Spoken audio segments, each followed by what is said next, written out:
Hello and welcome to the Energy Resilience Lab. Our lab is dedicated to giving you the knowledge, skills, and the encouragement that you need to become energy independent and energy resilient. Today we'd like to share some news stories that are in the semi-recent past and some that are further back in history. So back in December there was an attack on a transformer in North Carolina, and just to give you some information on transformers, usually they are liquid cooled or oil cooled, so the coils are surrounded with oil, and then they'll have a radiator, and then they'll have a natural convection fluid system that will get the heat away from the transformer. So this person that was likely angry at something with the power company or with someone else or had other motives decided to shoot a transformer with a gun.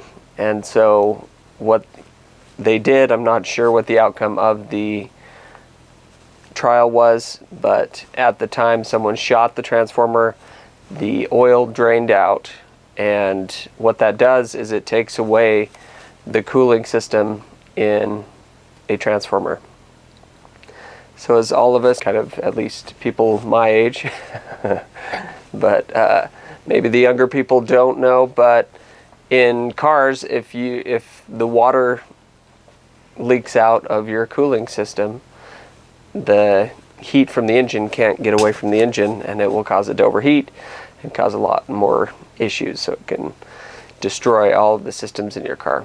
And so that's what we're dealing with the transformer as well. The transformer is usually just sitting there humming away, taking care of us, giving us the energy that we need at the voltage levels that we need, and someone damages it, puts a hole in it, and that causes a leak. I mean, that leak causes the oil to come out, and that makes it so the coils are all just in there in air essentially, and we can't get the heat away from them. So when this happens and someone damages the transformer, there's a couple things they can do. So they can, if it is just the outer shell of the transformer, the metal housing, then it can be welded, but you have to make sure that you seal off the transformer and put inert gas into the transformer so that when you're welding there isn't an explosion from the oil that's in there.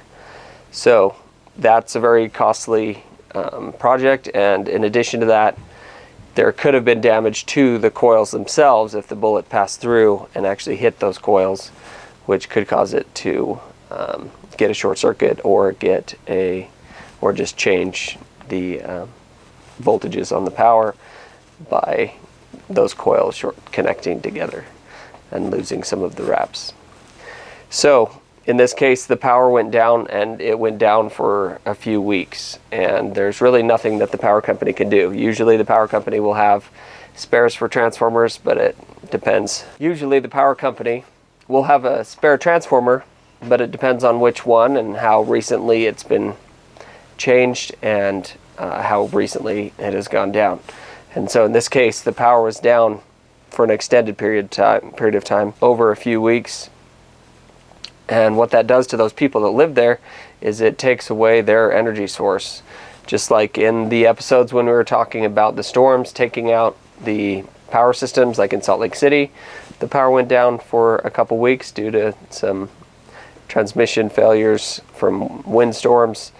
And then the adverse cold weather can do the same thing and damage transmission lines, causing outages for long periods of time. So down in North Carolina, they had this, and they just had to deal with not having power. So that means your refrigeration isn't working, your lights aren't working. If you have a furnace, that isn't working. If you have an oil furnace, that's just depends on how they're laid out, if it needs energy or not. Gas heating would stay up, but any electrical, like water heating and things of that nature, would go down.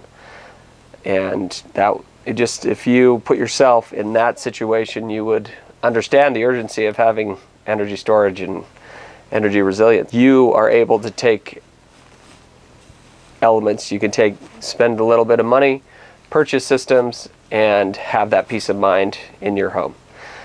There's probably not going to be a lot of trouble with transformers in your area but as the systems get older, there are more outages as they're repairing different transformers and voltage boosters and all the different components of a system. So that one happened back in December, and then just after that in January there was a man that was enraged and wanted to hurt the power company or maybe a casino. I'm not sure what he was trying to do, but he drove his car into the middle of nowhere to a transformer on a solar array, and he proceeded to catch his vehicle on fire next to the transformer, hoping to damage the transformer. So that's another case where someone just has a problem and they decide to do something that's illegal that could hurt thousands and thousands, even maybe millions of people in the case of large metropolitan areas like Las Vegas. But he went down, so caught it on fire and tried to damage that transformer. And as I was researching on this little show, I did look back, and back in 2013 in Silicon Valley, there was a group of people that took high-powered rifles and shot up a Pacific Gas and Electric transformer in Silicon Valley. So these things happen. It's usually not that frequent. We do seem to be having a lot more issues out there in the world. It may be from COVID, lockdowns, and other issues that have arisen and have caused a lot of stress in people's minds that are driving these people to go to these extremes. Damage equipment that the utilities have. But so those are three instances where the power grid can go down, and it could go down for an undisclosed amount of time. Like usually you'll get a notification and your power will go down for maybe an hour a year or an hour every 2 years. But in this case, they would lose power for a couple of weeks.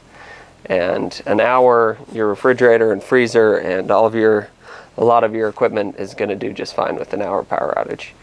But once you get to a day, even a half day, you can start to have issues. If you're opening freezers and fridges, all of the contents can be ruined. So I just wanted to bring those to your attention. They are few and far between, but we do have to watch out for ourselves. And the whole point of this podcast is for you guys to be able to empower yourselves to become energy independent and energy resilient. And it'll give you the opportunity to help the climate change initiatives, if that's what you're interested, or it will also just give you the opportunity to take control of your life, to be able to manage problems that other people aren't able to manage. So if you're ready to jump in and start taking control of your life and empowering yourself in this way, taking control of your energy destiny, that is what this podcast is about. So please like and subscribe, share with all your friends.